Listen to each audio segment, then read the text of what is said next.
our 20th anniversary, which would have been in '66. For 93-year-old Janice Rothschild Bloomberg, news of the recent bomb threats is like history repeating itself. It was 1958 when her husband, Rabbi Jacob Rothschild, learned white supremacists had bombed his synagogue, the Temple. The bombing was more than half a century ago, well over half a century ago. Is it still fresh for you? All of this is fresh in my mind. I saw him grabbing a sports shirt, and I said, put on a coat and tie, and there may be reporters. And he roared at me. First of all, I had never given him any kind of advice like that before.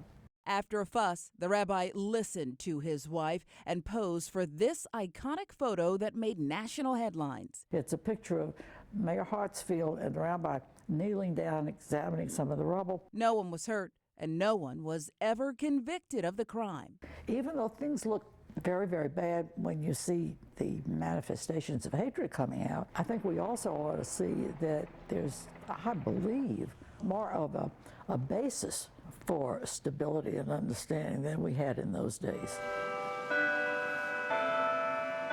The temple would rebuild under Rabbi Rothschild's guidance. The civil rights activist would later forge a relationship with Dr. Martin Luther King Jr. Leadership in this city were so opposed to honoring King. Bloomberg shares with me the moment she realized how deep racism ran in Atlanta. It was 1960 when Dr. King and his wife Coretta got lost on their way over for dinner.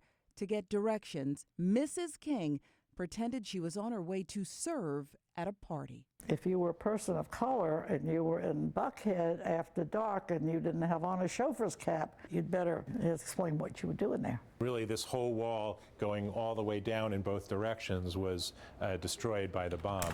Peter Berg is currently the senior rabbi at the temple. This year alone, there have been more than 100 threats made to more than 100 Jewish groups across the country, at least 5 right here in Georgia. We don't know necessarily why there's such a huge uptick of anti-Semitism in recent years. But says while his congregation is concerned, they remain vigilant in fighting anti-Semitism. After all of the years and so many people who have tried to literally decimate the Jewish people and wipe them off the map, we're still here, we're still strong. Have we forgotten some of the lessons of the past? Things have gotten better, so when they get better, we think, oh, you know, we're on the road. That's fine, I'll sit back. But we need to keep doing it.